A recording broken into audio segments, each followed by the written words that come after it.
Yeah, man. Yo, Hana Hunga. Et mon PNG dans la place. Hey, Bila wala Jila. Hey, déglul. Hey, let's go. ma jàngi am ay moyens yu baax ñu war ma décorer ji jël sama place.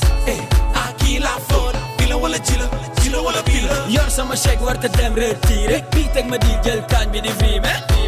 À qui la faute? Bila wala Jila wala Bila. am visa France war a dem tukki ji yoxo suma def mes bay ma fi. À qui la faute? Bila wala Jila wala Bila. an sona ger mu war ma seet si ma nekk di sango fii xaay show bi. À qui la faute? Bila wala Jila wala Bila. Bila wala Jila wala Bila. Les Twins DJ dans la place. Jila wala Bila wala Jila. Ci doon kenn xamu ko. Bila wala Jila wala Bila. Yow Bila wala Jila. Jila wala Bila wala Jila. Nobody knows tànnal bu la Mon neex. nom c'est Bi, son nom c'est J, le tout ça donne.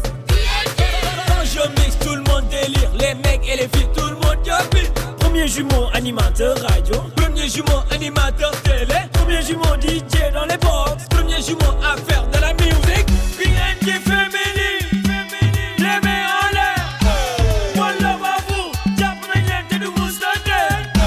Jomba sa seet, yow yaa ko bëgg. Jëppal ñu dem, jëppal ñu dem. Bila wala Jila wala Bila. Les Twins DJ dans la place. Jila wala Bila wala Jila. Ci doon kenn xamu ko. Bila wala Jila wala Bila. Yow Bila wala Jila. Jila wala Bila wala Jila. Nobody knows tànnal bu la neex. Bila wala Jila wala Bila. Les Twins DJ dans la place. Jila wala Bila wala Jila. Ci doon kenn xamu ko. Bila wala Jila wala Bila. Merci beaucoup 3 fois, amis téléspectateurs. Bonsoir, où que vous soyez, qui que vous soyez. Je vous dis bonsoir, où que vous soyez, qui que vous soyez aussi. Pour d'autres, je vous dis bonjour. Hein. Ça dépend de l'heure à laquelle vous êtes en train de regarder les PNJ. Oui, les jumeaux, ils sont là. L'un se nomme Pi, l'autre se nomme J. Il est où, Mr. J? Yes, man. Il est là. Gentle boy. Comment tu vas, mon frère? Nice, hein? T'as la forme? Pépère, ouais, comme d'habitude. Mais Sénégalaisement. c'est quelle couleur, ça? Yeah, Galsen, là, man. I'm gonna know. Galsen, 100%, Galsen. J en mode équipe nationale. Yeah, toi, tu sais, Gabon 2017, voilà, c'est le Sénégal qui gagne. Donc, tous ensemble, on va supporter nos Lions. Car, comme vous le savez, c'est demain la Coupe d'Afrique. Ouais. Voilà. Et puis, nos Lions vont jouer le dimanche, c'est ça? Dimanche, non? ouais. Voilà, donc, on anticipe, quoi. Ok. Alors, amis téléspectateurs, regardez Hello Ado, vous étiez nombreux à l'attente, bien sûr, de vos jumeaux. Ils sont là, bien sûr, après avoir regardé Giancarlo, après avoir regardé Kouthia Show, qu'on remercie de passage. Merci à lui. Hein. Nee na du ma dem lan du ma dem Gambie xaw ma Gabon laa jëm nee na Kouthia toj nga fi quoi. Donc, mention spéciale à lui, Kouthia. Alors, on est en partenariat avec les bonbons Hollywood, bien sûr, qui vont nous accompagner ce soir.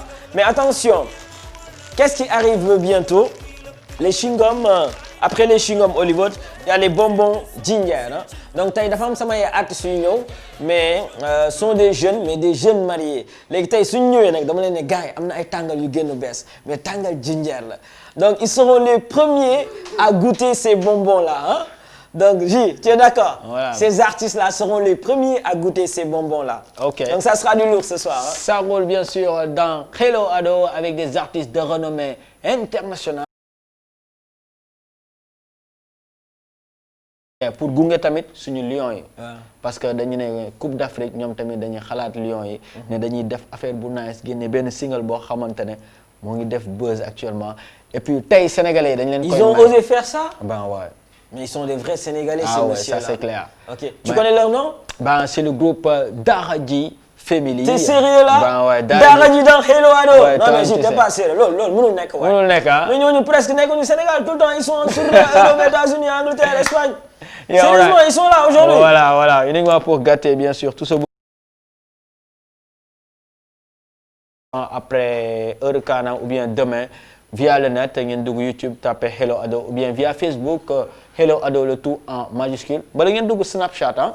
Snap? yes C'est possible Snapchat aussi. voilà ngeen xool si coulisses yi ñoom dañ doon jongale fii sànq ak ballon yeeg affaire yu demee noonu ngeen xool nu mu fay demee Hello Ado ma ngeen def PNG show yokk si numéro 1. Ok alors qu'est-ce que tu nous proposes voilà avant d'accueillir nos invités dañuy génnee ñoom tamit benn clip boo xamante ne c'est nice faut oser le dire dañ koy seetaan Sénégal dédié uniquement. Alors le groupe Daradi Family bien sûr, les invités des jumeaux PNJ. Alors chers Sénégalais, chers Français, où que vous soyez, qui que vous soyez, vous avez l'habitude de regarder ces artistes, vous avez l'habitude d'écouter leurs sons. Aujourd'hui, pour vous faire plaisir, on vous a amené le groupe Daradi Family. Alors sans tarder, on va regarder ce joli tube et puis juste après, accueillir nos artistes. Let's go!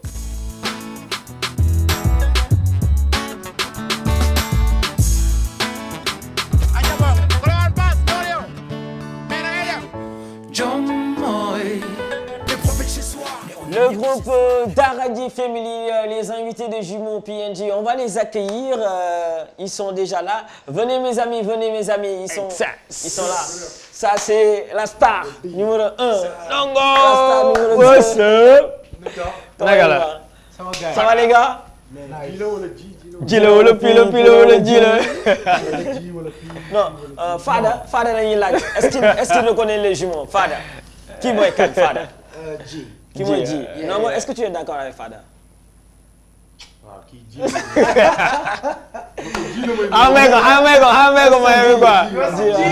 Hey, what's up? Master G, man. Yeah. Pi a ngi nii, Ji a ngi nii, Dara Ji a ngi nii gars yi. Ok, donc vous êtes en face des millions de Sénégalais, en face des milliers de personnes qui en ce moment regardent Hello Ado. Qu'est-ce que vous avez envie de dire à votre public, aux personnes qui nous regardent très tard, hein? Yes, très tard, mais voilà, on dit bonsoir à tout le monde, bonsoir à tout le Sénégal, bonsoir à tous les supporters de l'équipe du Sénégal, mais tous les sportifs aussi, parce qu'en ce moment, on est en mode... Ah, gis nga Sénégal baa ngi nii. So, ñu ngi nuyu ñëpp, et puis c'est un plaisir pour nous d'être là, avec les jumeaux, couleur ado. Sànq dégg naa la nga ne ñuy tooñ nag naan am naa benn tàngal jinjeer xam naa ni damay bàyyi sama waa ji jiitu ayca mais tàngal jëlee mënuñu ko jox Marie Bataire. am ma ñëkk la servir nee na yow la ñuy ñëkk servir quoi bu bees la nag semaine prochaine lundi lay génn kon gars yi dès lundi exclusivité gars yi jël nag moom jël na benn jëlal yow tamit bu sabate ngeen wax ñu ak affaire yi naka la est-ce que dafa saf voilà yéen a koy ñëkk testé lu bees la. lu bees tàq la voilà nu mu tudd ci paquet nii ji la tudd Gini t'as vu Gini voilà da ngeen am ay tàngal léegi quoi kii lañ ko tuddee ji.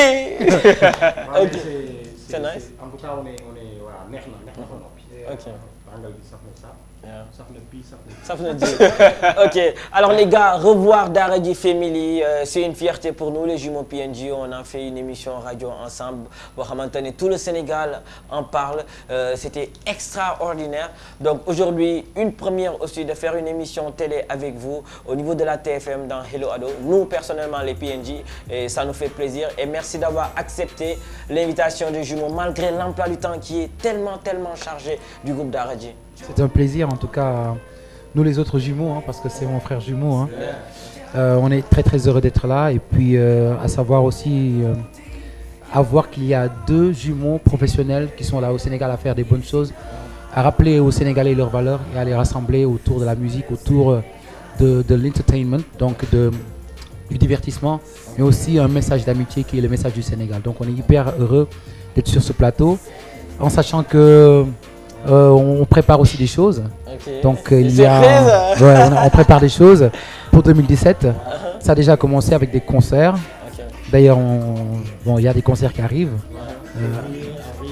Ok. Déjà demain. Ok.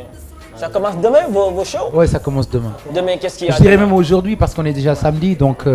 Parce que le plus xew dama bëgg mu doon ci exclusivité Hello Ado. Demain, qu'est-ce qu'il y a les gars? Non, on a l'habitude d'accueillir le public de Daradi Family dans les endroits yoo xam ne si la ñuy si la ñuy def live band lay doon demain Just For You lay nekk. ah demain Just For You parce que vendredi passé après suñu émission ñu ngi woon petit théâtre ak yéen. petit théâtre. affaire bu nice. mais comme petit théâtre bi dañu ñamal gars yi. waroon ko yeggali. donc suba lañ koy yeggali. ok. et puis je pense que là y a eu quand même beaucoup de gens qui ont réservé. ok. mais suba moom day nar a donc demain c'est un concert de Daradji. c'est un concert de Daradji Family. ok. Au Just For You. ok. Alors il paraît que dans la semaine il y a l'un d'entre vous qui a fêté son anniversaire et qui va le fêter aussi ce samedi là-bas. Yes. Alors c'est Ndongo ou c'est Fada? Oh, c'est moi. C'est en Fada, fait. Améji. Bon. Happy birthday. Happy birthday. En fait, je fêtais mon anniversaire il y a quelques jours, donc c'était le 10. Man ak ñoom am na benn ki gën a un des meilleurs fans des plus grands fans de Daradji Family. Je dirais même un des plus grands frères. Qui s'appelle Aziz Fada Freddy Ndongo Kébé, donc il y a tout ça dans son nom. Ah bon? Lui aussi, il est né le 11, moi c'était le 10. Ok. Donc avec toute la famille et tous les Capricornes, donc on va se retrouver demain, Inch'Allah, et ce sera au Just For You. C'est à partir de quelle heure demain? C'est à partir, nous on est sur scène à partir de 23h30, mais il y a une première partie qui en vaut largement la chandelle, donc on invite tout le monde. Très tôt, alors. Exactement, 10h il faut être là maximum.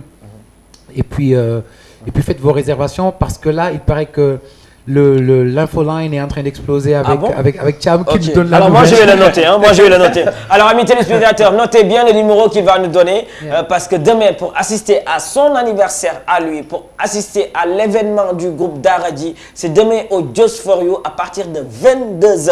Maintenant comme Pi, moi je vais noter avec mon stylo, je vais noter le numéro qu'il va nous donner en direct et vous aussi vous allez noter ce numéro pour pouvoir réserver vos places. Effectivement. C'est le 77. Oui. Non, ici on dit 77. 77. 77. C'est 3 fois 7. Oui, 77. 64. En 77, 764. Ouais. Oui. 764, 33, 33. 77, 764, 33. Numéro canal. 33. Numéro de 33. Ok. Donc, ok, voilà. mais puis comme que tey la anniversaire am. dañuy jouer tuuti quoi dama koy dugal benn instrumental bu may ñu benn affaire gars yi dañ namoon baat bi dañ namoon baat bi dafa garaaw. ah ouais baat bi dafa garaaw. Let's go.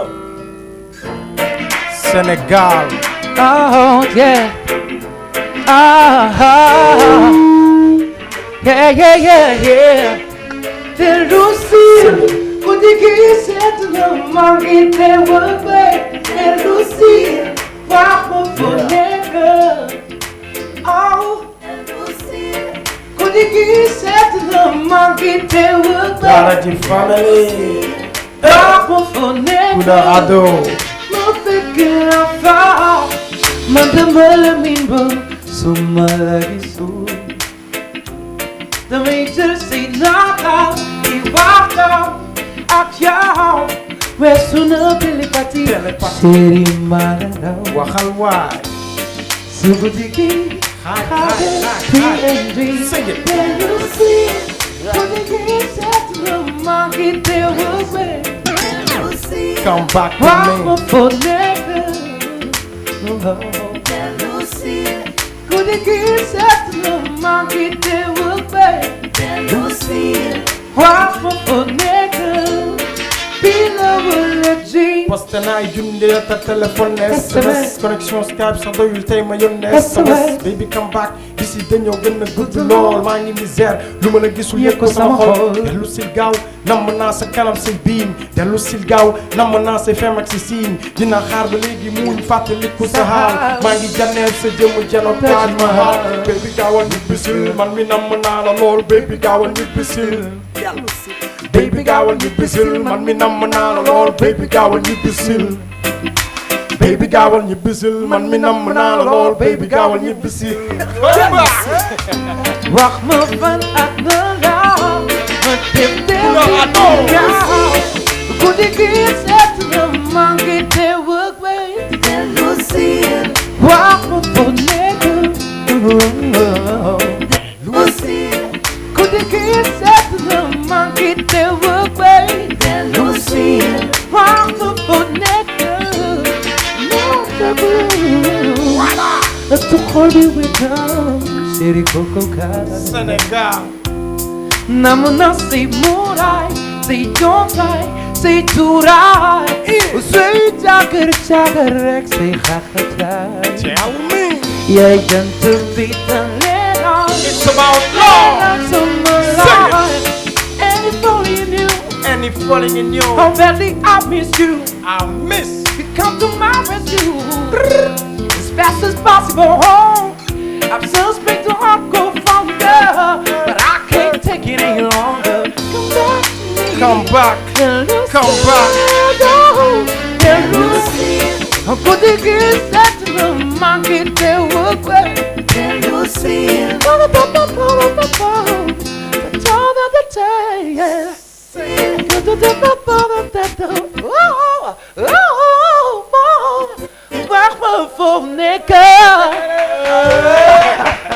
Colorado live and direct.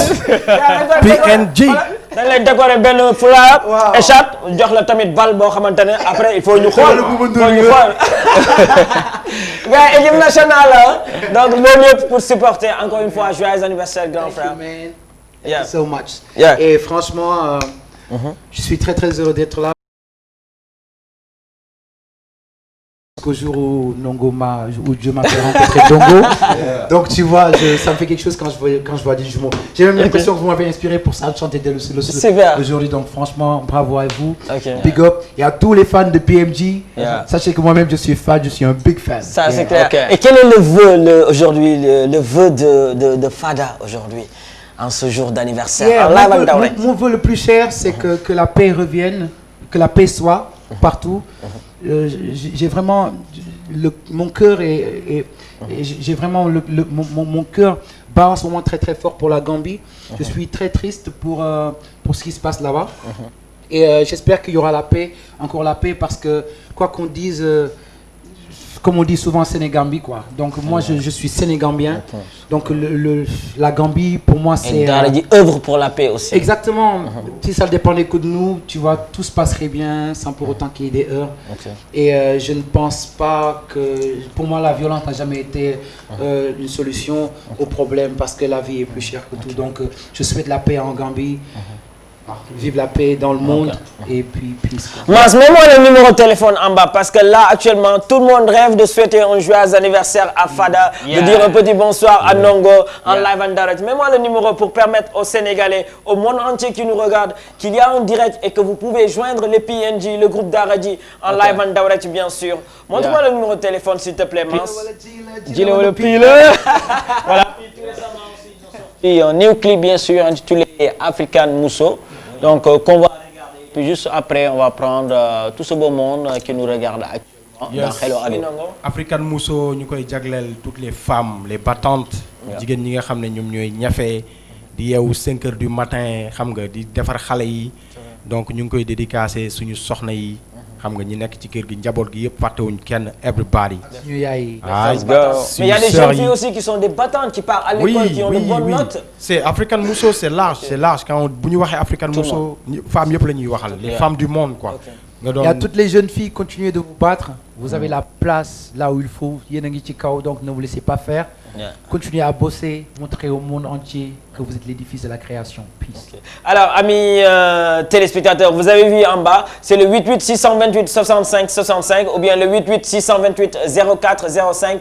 Alors, ceux de l'extérieur, parce que je sais que le groupe d'Aradi, ils sont aimés un peu partout à travers le monde entier. Il suffit juste de faire le 00 221 33 841 22 99. Juste après ce tube qu'on va regarder, un joyeux anniversaire, bien sûr, à Eva 2 pièces, à Diara, à Didier Barra de la Top FM qui fêtera son anniversaire au Miami demain. Barra, joyeux anniversaire à toi. Poker, c'est un policier en train de nous regarder. Hein.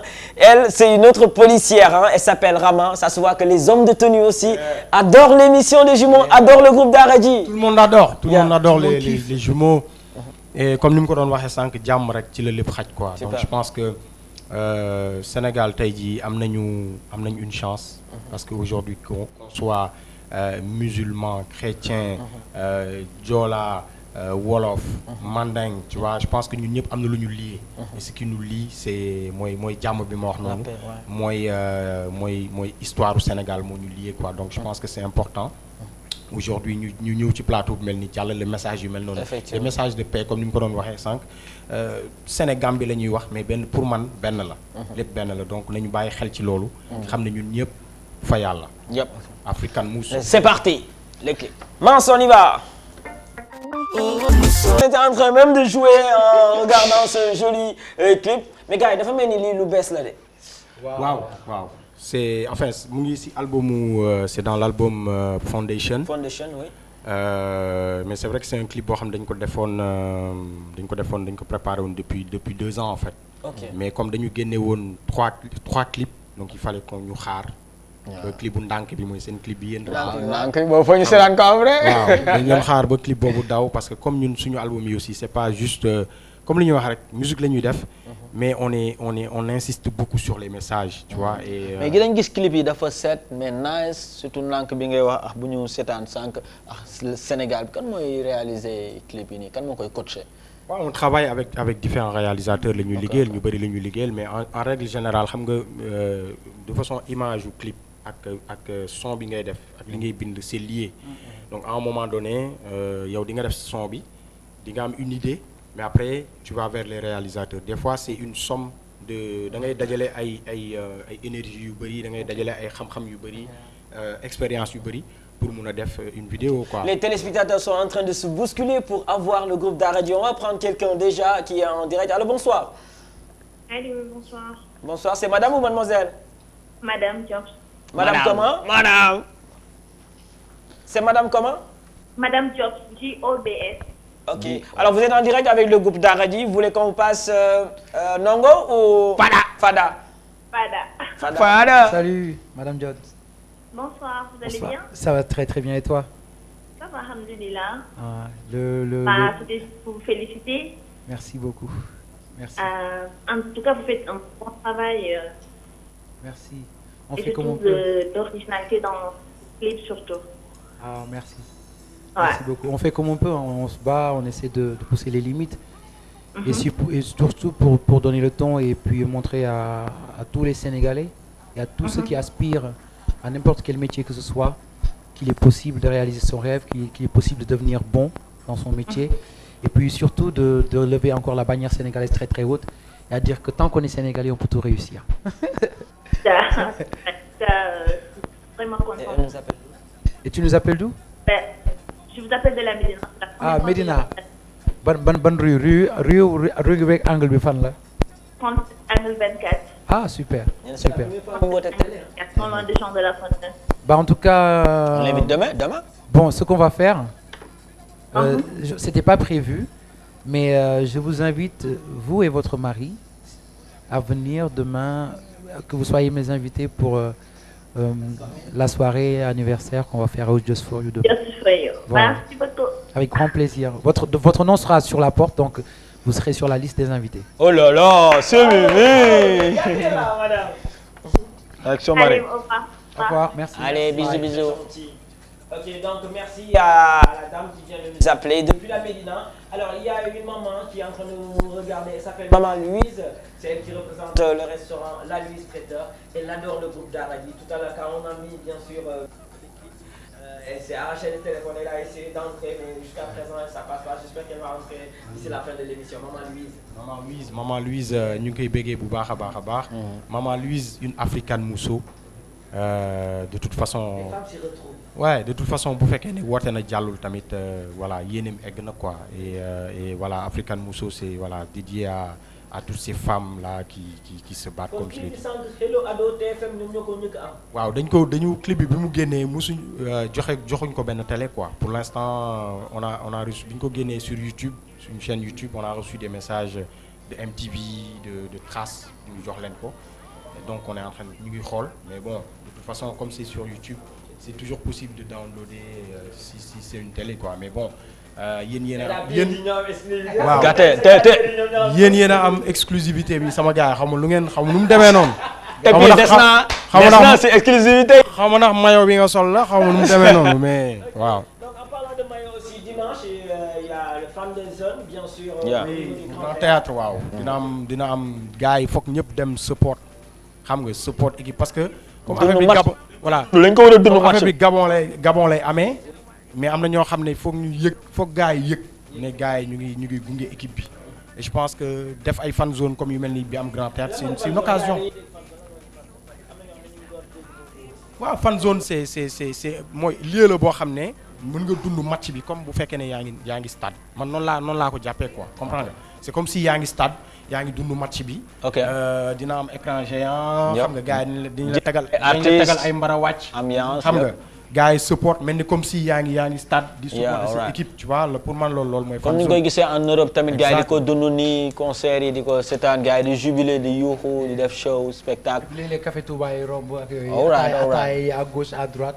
en tout cas il faut que l'équipe nationale sente que y a vraiment benn motivation derrière xam nga mu bañ a doon rek luy yam ci wax wala ci xam nga mu doon loo xam ne nit ñi dañuy sentir ne ñu ngi accompagner. Parlant de l'équipe bien sûr ce dimanche de 17h à 19h il y aura un concert au Grand Théâtre au niveau de l'Esplanade et puis juste après le match ensemble avec ces artistes bien sûr on va regarder le match avec le public et tout alors si vous voulez des tickets d'invitation appelez le 77 152 41 41 ku bëgg seetaan ci match ak Daara J ak PNJ ak beaucoup d'artistes qui seront là-bas bien sûr dimanche de 17h à 19h il faudra appeler le 152 41 41 pour avoir vos tickets d'invitation.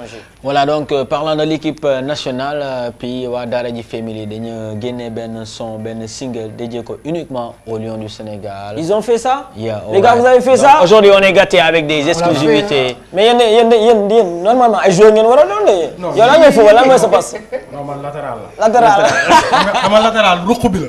waaw si gauche wala droite moom lan la. gauche attaquant wala. non waaw ailier droit laa woon. ailier droit. école Alioune Diop laa gëj a football. Alors Gilles, qu'est-ce que tu nous proposes alors? Avant de prendre un autre téléspectateur. Voilà donc on va. On dirait qu'il était au studio là non? Voilà donc on va regarder un tout petit extrait au studio. waaw doo bàyyi ma jël kenn rek balaa ñuy dem si kii. waaw ñu jël ko après ñu dem studio.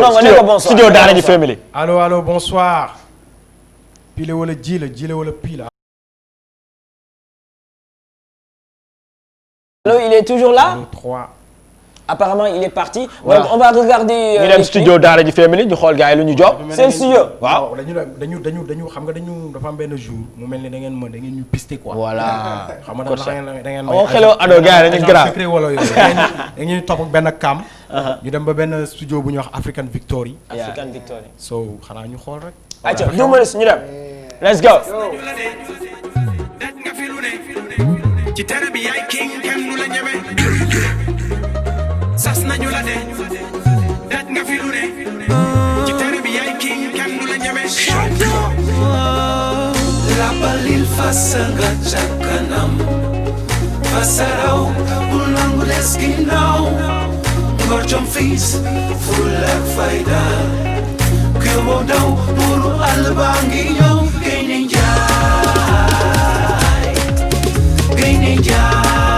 daw buuru àll baa ngi ñëw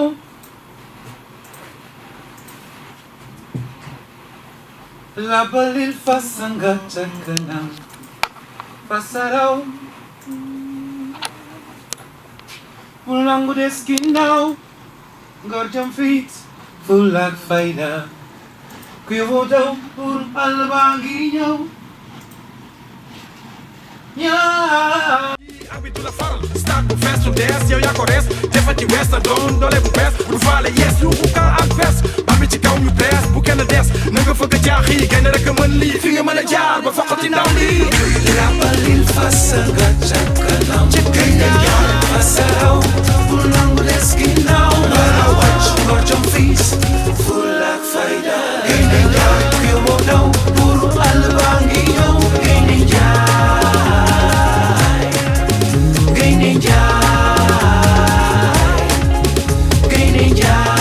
ce qu'on a dans la première au lieu de ok.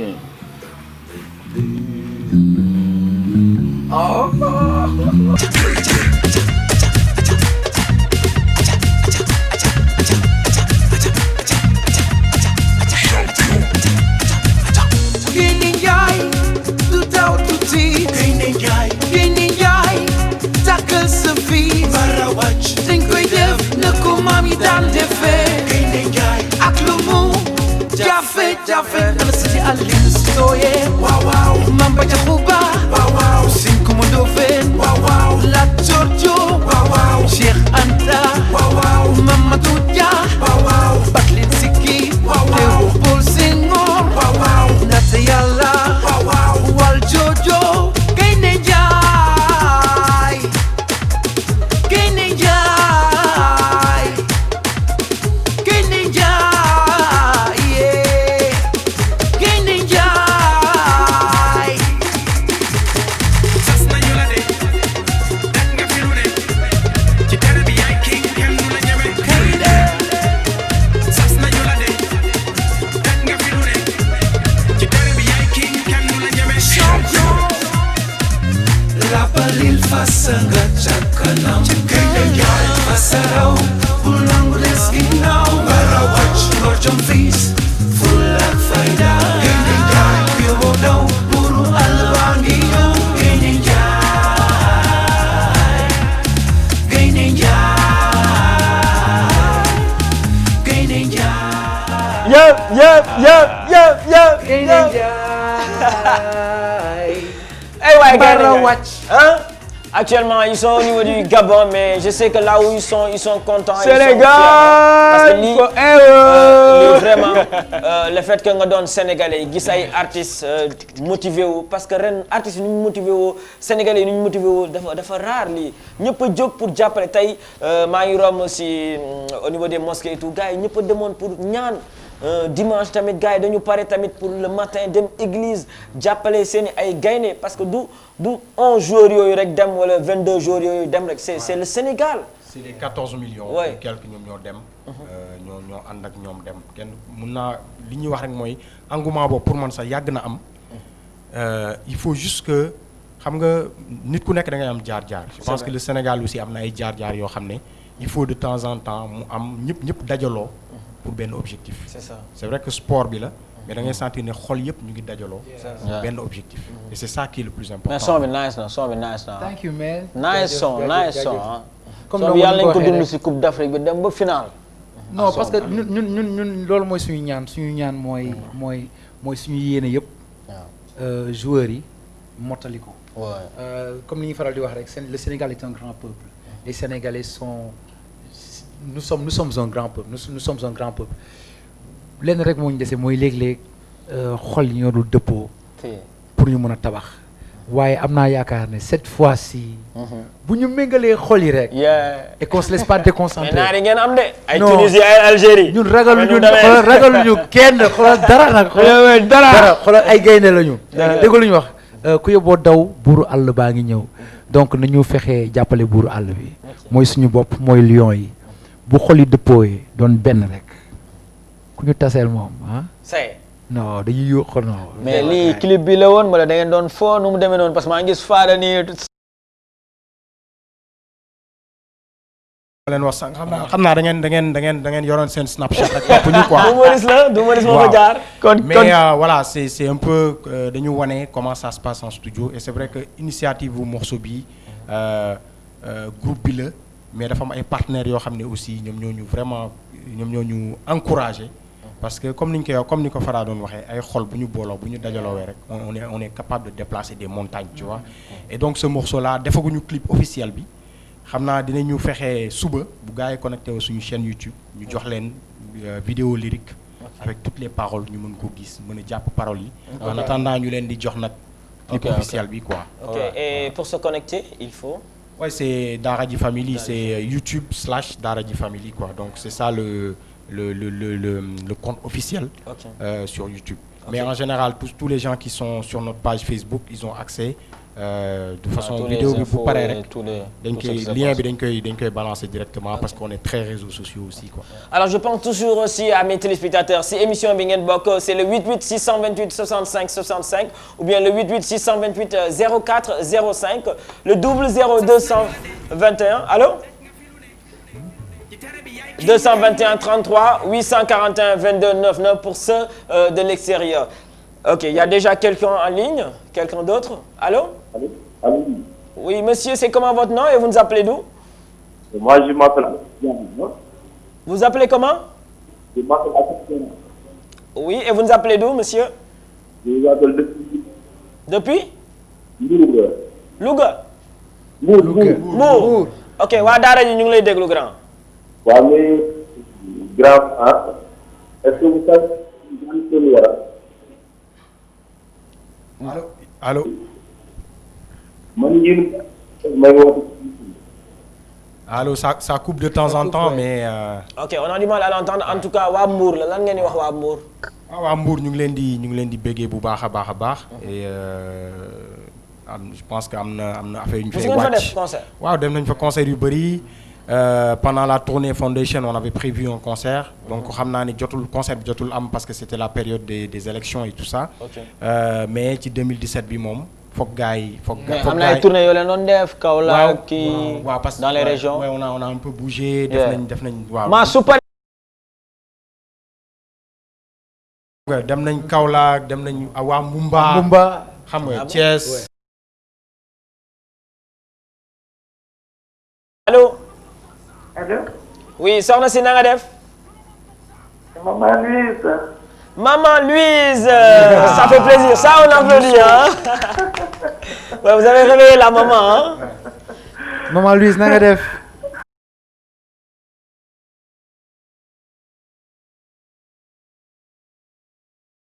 Allez. Oh super, super.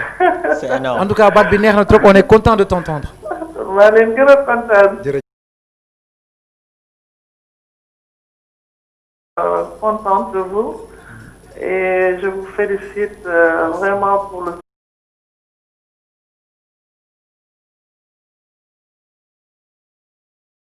que vous chérissez.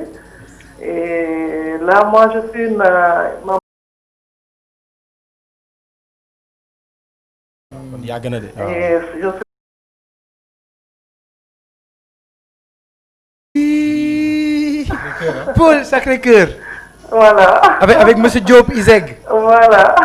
Wow. Donc, en fait, c'est à cause de lui que j'ai pris goût de Daradji. Et depuis lors, vous avez une grande place dans mon cœur. Wow. Voilà. Merci. Et le voilà, mes enfants, mes jumeaux, mes deux jumeaux là aussi, vraiment qui réitèrent vous parler. Voilà, depuis.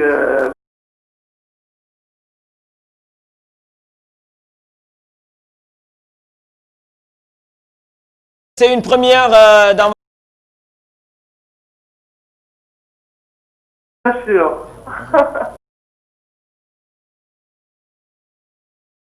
À voir. Et en même temps, j'ai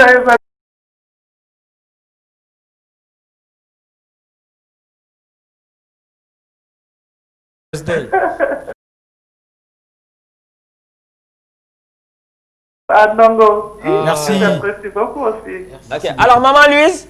Oui. Alors ces artistes-là, vu que Maman Louise, les dîners les plus extraordinaires du Sénégal, c'est elle qui gère ça.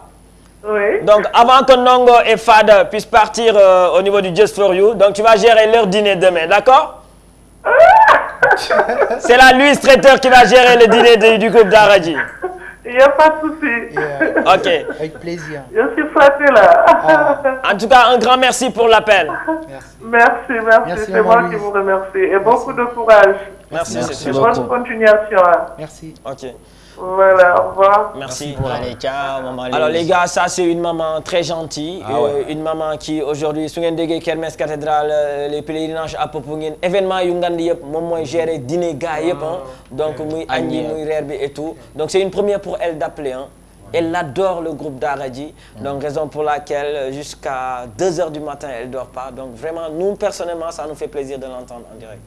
Mais nous on est très très contents xam nga et puis dafa am lu ñu fàttali quoi lu yàgg parce que xam nga rek ñun moom bi ñuy tàmbali amoon nañ ñoo xam ne peut-être dañ doon wax ne gars yi daal dañuy dof wala ñii li ñuy def nii du dem quoi.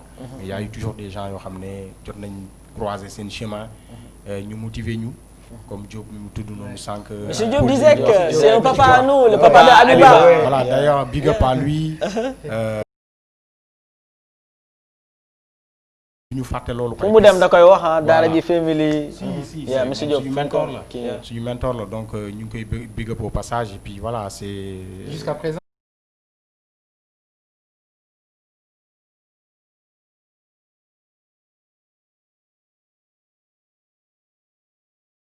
Alors le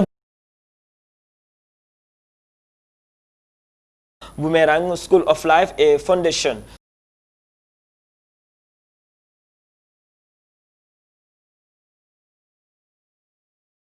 Aujourd'hui, quel a été l'album qui vous a le plus marqué? Fada si 5 albums. Mas mën nga ñu mayaale seen tournée bi toujours noonu ñu koy seetaanaale. L'album School of Life m'a beaucoup marqué parce qu'en fait Daraji veut dire l'école de la vie et School of Life donc c'est l'école de la vie. Okay. Donc c'est un album qui marquait pour moi le début d'une renaissance, d'un renouveau dans ma vie aussi dans ma carrière. Okay. Et c'est à partir de là que j'ai compris que l'artiste pouvait s'investir sur lui, s'autoproduire et puis réussir avec un disque d'or. Donc c'était la première fois qu'on l'ait fait et c'était notre premier disque d'or. Ok, Ndongo. waaw man parce que da ngeen toog 7 ans 2003 ba 2010 ngeen door a génne School of Life bi muy wax. yow ban moo la gënoon a marqué. waaw bon xam nga c'est question bi yombul quoi. yombul parce que je pense que tous les albums boo ci jël rek. am na particularité quoi. xam nga bon je peux dire que Foundation nekk na album boo xam ne marqué na ma dans la mesure où bon 2016 bi la génn. bi mu génnee ak léegi je pense qu'on a été très productif au niveau des concerts et. lii fan la lii fan la lii Mbumba la. Mbumba la yàggul ah. Mbumba mooy fan. waaw Mbumba Fuuta la nekk. Fuuta yooyu waaw Fuuta ci wetu dex ba. non waaw gars yi dem ba Fuuta. waaw bu fekkee ñu ngi seetaan ñu ngi leen di. jaajëfal ñu ngi leen di jaajëfal Fuuta ngeen di dem def guichet fermé. waaw. D'ailleurs voilà avec une très bonne organisation ils nous ont bien accueillis donc fii moom xam nga Sénégal dafa yaatu quoi je pense que di def ay concert rek yamale ko Dakar je pense que loolu taxul musique bi dem xoolal ma nit yi xoolal ma mbooloo bi voilà donc foofu la gars yi Dakar rek ngeen foore foofu la gars yi di gën a dundee affaire bi quoi xam nga ci biir àll bi. ok donc ça a été un très beau concert. mais lii tamit dañ koy gis Europe États-Unis Angleterre Espagne France fu ne tey am benn. fii am na benn concert bu ñu seetaanoon Fada yore micro bi ni ma gis tubaab yi di jooy di tëb ma ne non mais il n'est pas normal le gars là. Alors aujourd'hui il y a un Français qui était là récemment mu ne la musique sénégalaise n'est pas connue en Europe tey man su ma gisee ay daara ji ay PBS tey li ñu def lépp au niveau de l'Europe car machallah ñaata nit ñoo leen xam et tout def seen ay concert di jooyloo ay tubaab et tout mais tey suñu ma nee la musique sénégalaise n'est pas connue là-bas je suis écœuré vous qu'est-ce que vous avez envie de dire en entendant certains propos venant d'autres artistes aussi. Bon loolu tu sais c'est pas bon il faut relativiser hein, parce que parfois il y a des artistes qui parlent pour faire le buzz mais bon moi je sais que cet artiste-là est venu nous voir à New York au Lincoln Center quand on jouait avec Wyclef il y a quelques années donc lui-même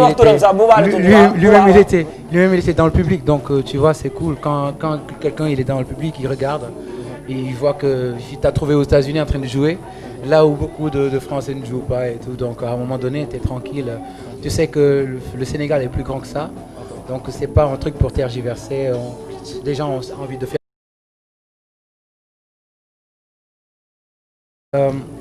parce que nous on le rencontre souvent hein, et puis il est cool avec nous et tout mais ce qu'il faut savoir c'est que nous on est au-delà de ça parce que c'est pas des polémiques comme ça tu vois il faut dépasser cela ce qu'il faut savoir c'est qu'aujourd'hui le Sénégalais l'artiste sénégalais en tant que tel mën na toj àdduna bi tu vois tu vois on a été dans toutes les scènes du monde on joue avec Johnny Hallyday, on joue avec Youssou Ndour aujourd'hui, on joue avec notre groupe Peter Gabriel et ça revient au même pour nous. Le plus important c'est de donner de l'amour. Tout ce qu'on fait, on le fait avec amour. Les artistes sénégalais sont internationaux, ils continuent à donner de l'amour au monde entier. Donc voilà, na gars yi bëggee xam ne que nous appartenons à un grand peuple. Peuple boo xamante ne dafa am ay valeurs et c'est ces valeurs-là que nous allons donner au monde entier. Nous sommes en train de prouver au monde entier que Sénégal fait partie des rares pays où tu trouves les musulmans, les chrétiens, les juifs et n'importe quelle autre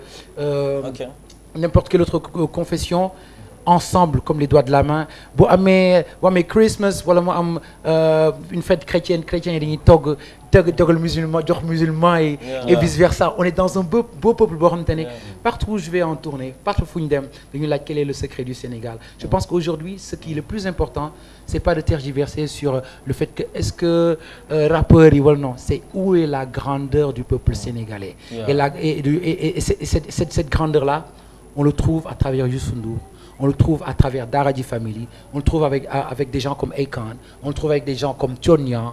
Il y a un énorme potentiel du jeex.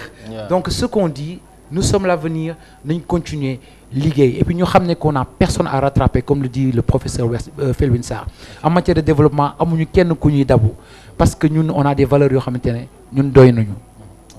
dabuwuñu jéemuñu développer système de développement français pour man intéressé wuñu parce que sur le plan géopolitique bokkul ñun dañu war a am un système de développement boo xamante ne méngoo ak suñu politique bopp méngoo ak les valeurs sénégalaises.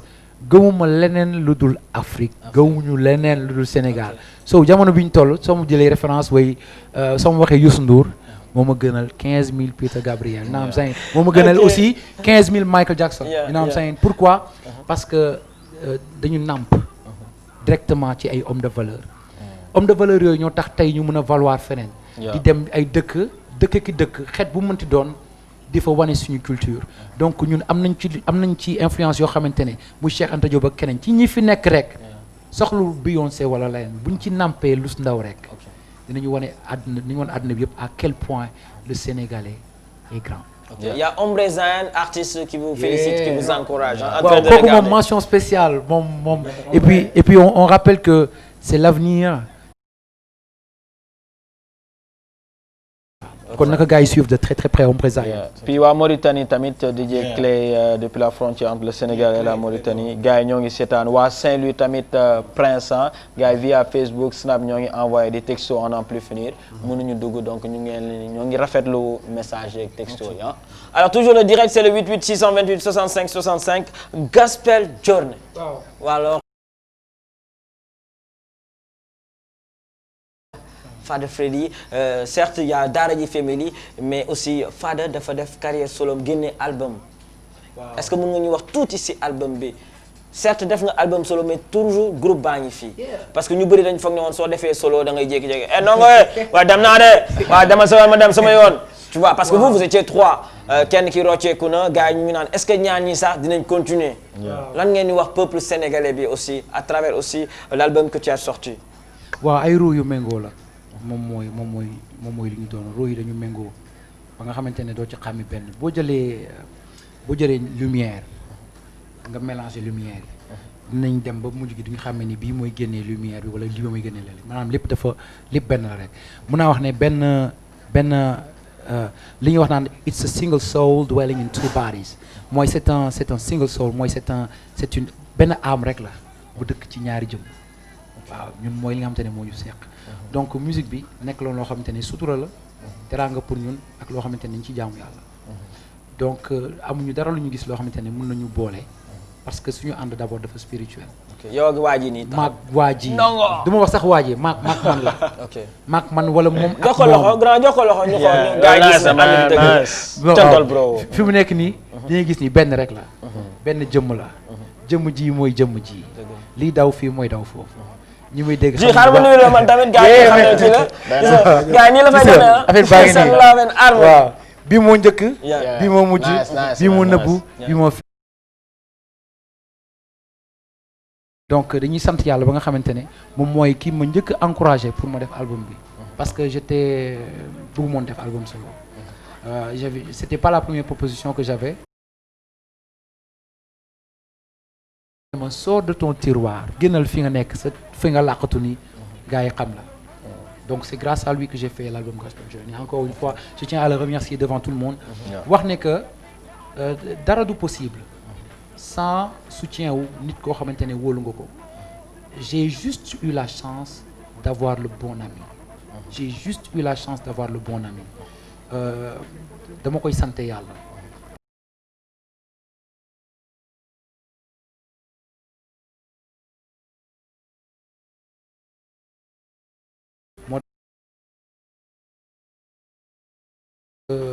devant tout le Sénégal maa ngi réitéré maa ngi yeesal sama diggante ak moom di wax ne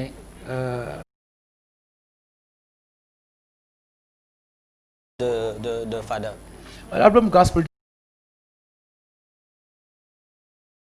sound bi mooy musique bi nga xamante ne moom la ñuy faral di way ci église aux États-Unis ñu bëri nañ laaj ci nekk comment ça se fait que un musulman dem di way gospel gospel the gospels boo ko déggee pour màggal yàlla li ma bëgg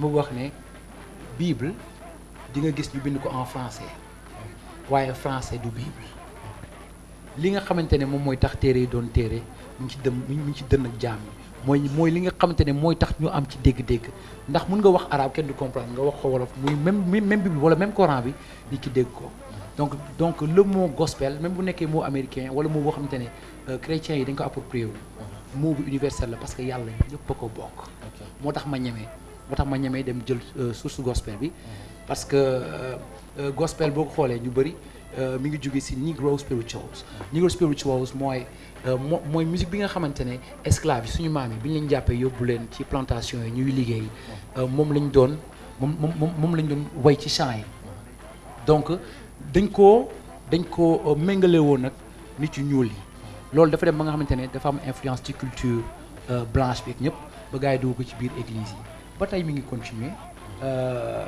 ay Kim Burrell y a des grandes chanteuses. Super. loolu laa jël def ko sans instrument. donc album bi yëpp dama ko tëgg. ay bum bum loolu laa si utilisé ay Quelles sont les perspectives du groupe Daredi Family en dehors bien sûr de ce spectacle de demain au Just For You am ngeen ay perspectives aujourd'hui maa ngi dégg na sax yéen a ngi waajal benn album boo xamante ne tout est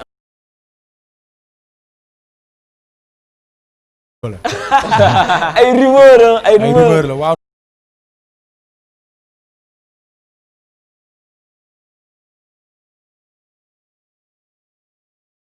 Afrique mooy marché bi nga xam ne mooy le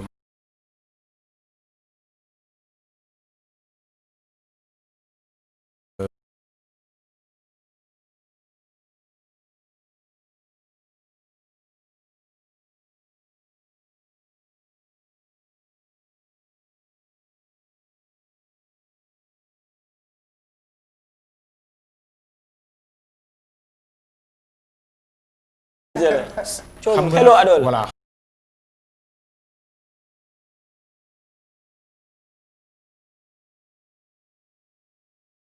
na boobu ñun tooñ ngeen ko jógoon nañ bu yàgg.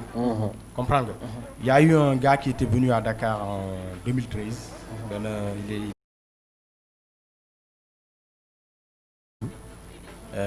mu déglu suñu musique mu ne mais comment se fait-il que yéen aux États-Unis gars yi xamuñu cette musique soit exportée. donc ci lañ tàmbali benn liggéey ak moom mu yóbbu ñu ci benn studio bu ñuy wax Palm Studio nga xam ne ay ñoom Jermaine Dupri ñoo fay nekk Maria Carey artistes rappeurs yu bëri liggéey nañ fa Rick Ross et cetera donc mu yóbbu ñu ci ay ingénieur foofu ñu liggéey ak gars yi donc album boobu bi ñu ko tàmbali léegi ba léegi dafa nekk en chantier mais am nañ yaakaar ne 2017 bi dinañ may gars yi ci affaire boobu. c'est affaire bu bees. entre parenthèses sama projet aussi parce que fii gars yi dañ ma am lu ñu may laaj Sénégal. dina am bagage yu ma leen jox aussi. ñëw de ah bon. d'abord EP bi foog mu génn ba gars yi déglu. après nag ñu soog a step by step. ok sa carrière meilleur moment ak pire moment boo sama dernière question ñu tëj émission bi meilleur moment wu carrière wu Ndongo lan la moment boo xamante ne jamono yu tey mass mi ñuy seetaan réalisateur sax tey à partir émission Hello Ado bi si la koy xam. waaw meilleur moment mooy man. bi quand il y a des concerts maanaam mbégte. loolu amul valeur.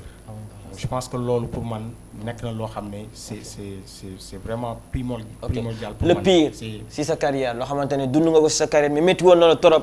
est-ce que mooy rocceeku sans waay wala le pire mooy benn action bu amoon ci benn scène bu ma tudd dëkk bi. waaw du clip bu nànk bu ñu nar a seetaan tëjee émission non am ku jël benn xeer sànni ko kaw scène bi ñu dal sama waay loolu mooy li ma gën a metti. benn concert bu amoon fii Sénégal ci benn dëkk du ma tudd dëkk. ok. waaw non c'était un concert gratuit open. mais bon nañ bàyyi noonu. neexul grand lan moo la neex sa carrière ak lan moo la neexul kii wax nañu bosam. Mass yaa ngi déglu est-ce que. mais pii xaaral non mais fa mu wax ni kan mooy joueur am équipe. Sadio Mané. waaw boobu sama boss la. acca yow tontul meilleur moment de Fada. waaw meilleur moment yi bëri na trop parce que bon. bu ñu wax ba ngay takk jabar nag. non meilleur moment ci sama carrière je pense que mooy bi ñu demee Inde. ndongo yéeg ci scène bi naan gars yi jëlaat gars yi indien naa leen c'était en Punjab naa leen chaque di facté gars yi di tëb nag. loolu mooy lan. c'était juste style bouger un truc comme ça et les gens étaient surexcités. boobu bokk na ci sama meilleur moment. yi nga dund ak nee na. waaw bi ma gën a bokk moment bi ma gën a naqari. dañ demoon benn dëkk ci Afrique ñu doon def concert fekk scène bi dafa amoon benn trou. waaw xam nga Afrique moom mooy loolu. ma toog ba si yàgg may woy ba si yàgg gistuma ndongo quoi. c'est parce que dafa jaaroon ci trou bi et qu'il avait chuté ci biir trou bi. Trou bi ça faisait plus de 3 mètres. Wow. Donc il était tombé il était blessé et que moi-même je ne savais pas. si concert bi gisatoo ndongo. gars yi taxaw il y avait la télé et tout. Non. Donc ñu continuer concert ba pare le gars il est revenu sur scène d'un coup je l'ai revu sur scène. Il a continué le concert ba concert bi jeex. Et c'est après le concert que je me suis rendu compte qu'il était en train de saigner. Non. Donc loolu bokk na ci li nga xamante ne metti na ma mais comme ni ñuy wax rek pour man lépp tam ay njàngat la. Donc damay ñaan aussi organisateurs yi nga xamante ne mooy am comme yu mel noonu ñu fexe di sécuriser aussi artistes yi. Parce que quand tu es dans le public parfois aussi tu mets ta vie en danger. Donc un peu plus de sécurité. Waaw non il faut qu'on se lâche parce que ñun dañuy béggee donc voilà donc un peu plus de sécurité pour les artistes sénégalais sécurité ñaari boor mooy sécurité physique mais beneen sécurité bi mooy aussi doo toog ñu ne la sénégalais yi musiciens yi affaire ils sont structurés am nañ sécurité sociale bu mun a garantir parce que dégg nañ fi ba tàyyi waykat bu way ba nar a génn àddina wala mu way ba feebar ñu naan ñëw la ñu ketal ko. Donc on devrait war nañu xool sur le plan de la sécurité sociale ñu xool naka la ñuy encadrer même assurer les artistes sénégalais yi nga xamante ne ñoom ñooy les bibliothèques de la culture. Voilà. yéen dañuy dund clash ay ñoom Omzo Dollar Dip Doundou Guiss ban conseil nga leen di jox souvent su ngeen di dégg seen morom rappeurs yaa ngi clashante Mass moom ne ma posé leen question boobu. non xam nga ñun on est mal placé pour joxe ay conseils. mais li ñu mën a wax rek xam nga ñun ñëwoon nañ fi nekkoon nañ fi am na jamono boo xam ne sax nit ñi dañuy fàtte. mais je pense que y a ça a toujours existé dans le rap sénégalais. xam nga ego trip. kon dafa bokk ci game bi. mais ci la mës a bokk parce que artistes yi ku nekk da ngay bàkku xëy na peut-être par rapport ak suñu culture. par rapport ak suñu ay réalité am na foo xam ne bu ñu fa duggee rek. peut-être le public ne comprendra pas dina am ñoo xam ne duñu comprendre parce que nouvelle génération bi xëy na dina am lu leen emporter parce que bon c'est très intéressant artistes yi di jongante ku nekk ñu xam sa niveau et ça dina am benn apport bu mu indil game bi ça waaye dafa mel ni affaire bi dérangé wu ko yow na waaw lépp li nga xamante ne moom laa si wax mooy ne que nous-mêmes on a été clashés à l'époque avec Rapadio qui avait un peu clashé tous les groupes. Bon ce qu'il faut savoir c'est que parfois les fans ne comprennent pas. Il faut que rappeur bi xam ne dafa am responsabilité sociale mooy que le langage qu'il tient dans les médias dans ses textes am na yeneen xale yu nekk primaire si bàyyi xel yeneen xale yoo xamante ne dañuy reprendre affaire bi et que ñoom ay éducateurs lañu donc li ñu war a xam mooy ne que ci seen comportement dañuy influencer toute une jeunesse. mais yéen mosu ngeen gis ngeen saaga daara ji. mais responsabilité boobu na rappeur bu nekk mesurer ba fan la bëgg a àgg responsabilité am. Et que fans yi aussi derrière ñu xam ne que bu fekkente ne clash la que ça reste culturel. Voilà. bu mu am benn violence physique. À l'époque ñun amoon nañ fi benn cas boo xamante ne gars yi dañ demoon kër jàmbur jël yaayu jàmbur teg ko góone tout. non bon tu vois donc ñaanuñu yàlla dellu si mbir yu. Mass doon may benn téléspectateur mu tëj émission bi ah. donc na gars yi xam ne que violence physique moom taxul ñu wax taxul ñu wax culture hip hop taxul ñu wax clash donc tant que ça reste sain avec juste des lyriques yoo xamante ne aussi bon mun na wane ku nekk sa skills li nga mën sans pour autant qu'on passe à la vulgarité je pense que ça peut être mun na nekk un bon point de développement. Et puis il y a un détail xam nga aux États-Unis les gens font je veux dire le rap là-bas c'est diffusé mais dafay am toujours ay censure. c'est-à-dire que il faut mu am benn méthode de censure. à des degrés ci ay niveaux pour que peut-être nit ñi mën a comprendre le pourquoi clash di am et cetera xam nga ndax comprendre nga fi may waxee. Effectivement dans les albums di nga gis sax ñu defal la ci accord parental. wala boo dégloo son bi nii am na ay baat yu ñaaw et cetera et cetera. niveau boobu je pense qu'en Afrique yeggaguñ fa mais comme li Fada wax je pense que il faut ñu bàyyi xel ëllëg surtout.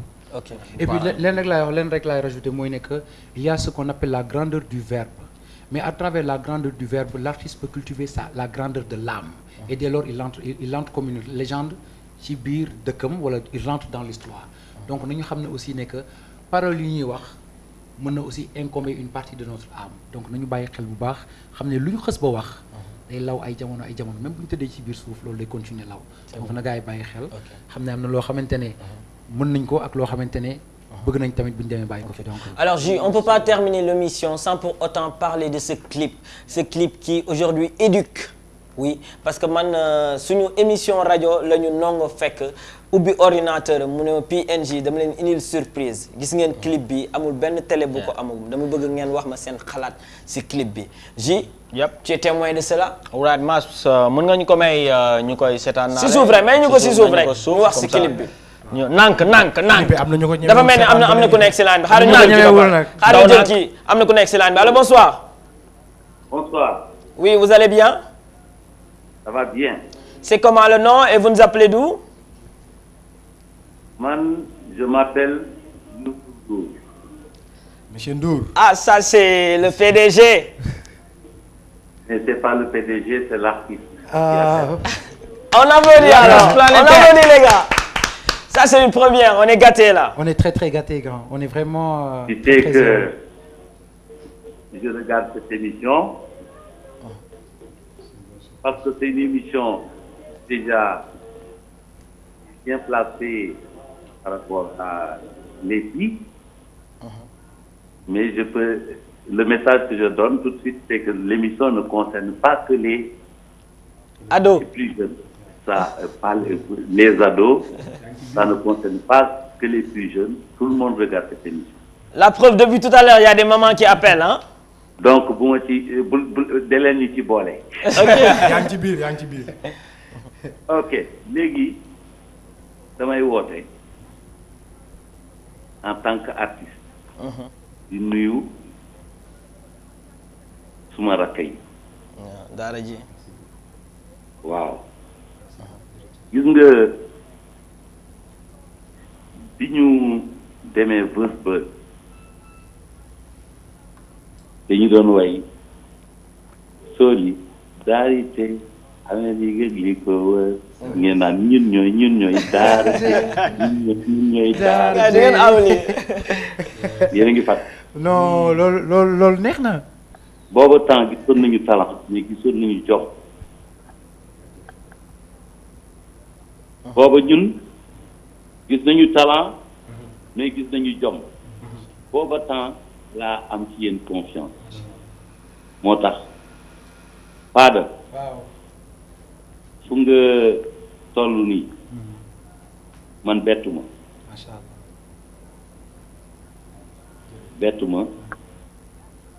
te sa discours ak discours daara ji presque benn la sama discours ak sama discours moo tax ma ni lu nga wax léegi jëmale ko ci ay valeur nekk na lu am solo ku gëmul dara doo doon dara ku dégluwul doo dégg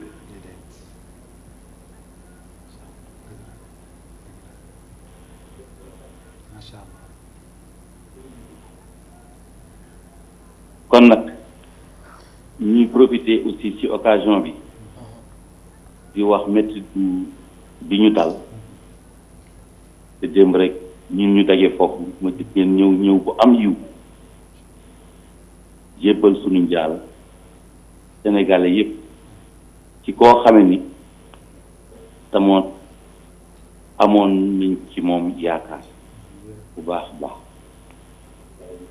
li ma wax sànq ne ku dul déglu doo dégg Ablaye Mbaye da doon déglu ñëpp te jéggaan yi baax na mais garder say valeurs garder say références baax na kon Fada bëgguma garder waat affaire bi ndongo bëgguma garder waat affaire bi je suis fier de vous je suis fier de vous je suis fier de vous. mais monsieur Youssou Ndour. waaw.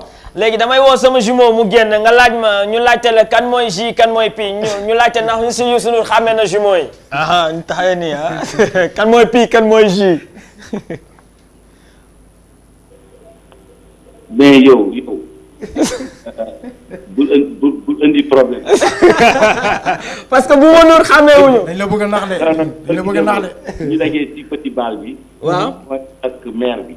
waaw nga woo suñu maman. waaw voilà donc seen maman. ñu doon waxtaan déjà problème boobu posé wu woon. yow yaay moom mooy yow. est-ce que mais grand ñu ngi lay remercier bu baax a baax ci appel bi.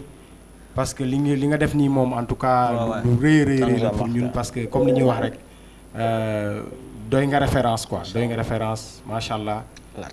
ca kaw ca kanam ñu ngi lay jaajëfal bu baax. en tout cas ñu ngi topp ci tànk yi ba tey ñu ngi lay déglu waaw ñu ngi topp ci tànk yi ba tey ñu ngi koy déglu ba tey. et on continue toujours à s'inspirer de lui. mais il faut nga wéyal ko enfin le présenter. bu mu la wax sans l'artiste planétaire ah. dina weesu waaw.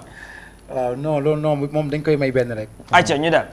may ko may démb weesu na waaw du ma tee fàttalikoo ni maam dafa sonnoon ci nasaraan garab ma ne su meññee ren yaa tax ni du ma tee fàttalikoo waaw kon sëgëm neex na la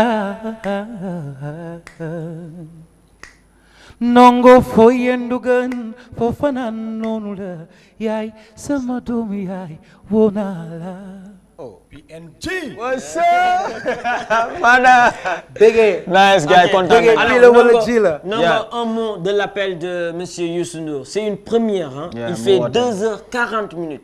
Un monsieur comme Youssou Ndour qui appelle en direct pour vous encourager, pour vous féliciter. Qu'est-ce que vous avez envie de dire? Il est toujours en train de regarder l'émission. Qu'est-ce que vous avez envie de lui dire? Non, moi ce que j'ai dit tout à l'heure, doy na référence et comme li mu wax bi mu wootee nee na artiste moo woote. Et je pense que et puis maa ngi profité ci occasion bi pour jaale encore une fois de plus artiste Sénégal yëpp jabootu.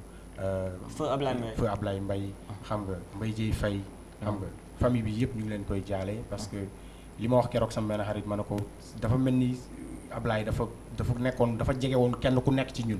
tu vois am na sama benn xarit bu ñuy wax ñaa dafa ne ma mais chaque fois bu ngeen di jouer Just For You Ablaye dina ñëw. chaque fois day ñëw xam nga et puis on a partagé des moments yoo xam ne. su ma doon wax fii xam naa ni. bon fii ba suba du jeex quoi donc.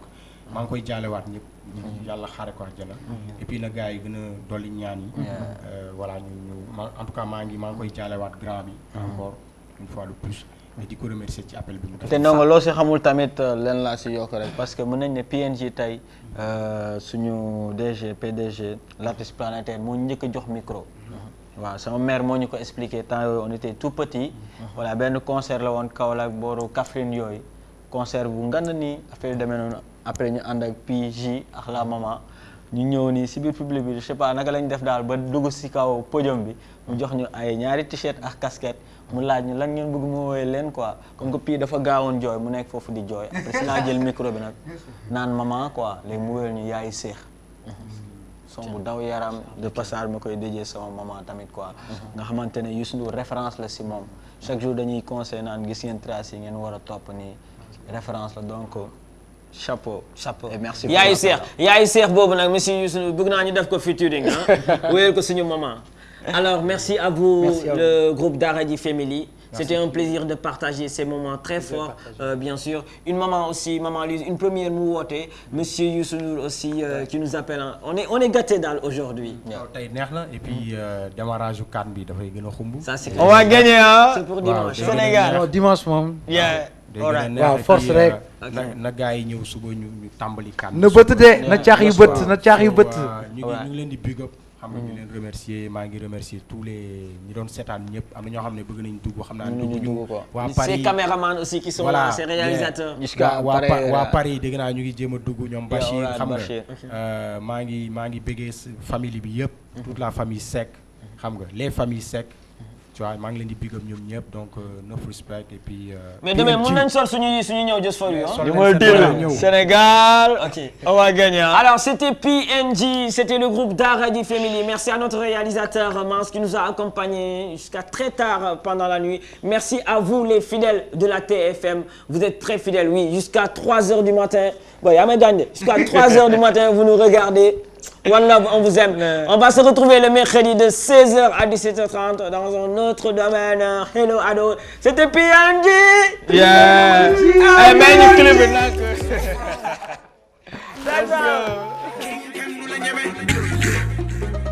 sas nañu la de dat nga fi lu ne ci tere bi yaay king kan du la ñeme la balil fasanga chakanam fasaraw bul nangu des ginnaaw ngor jom fiis full ak fayda kyo daw buru alba ngi ñëw gayne njaay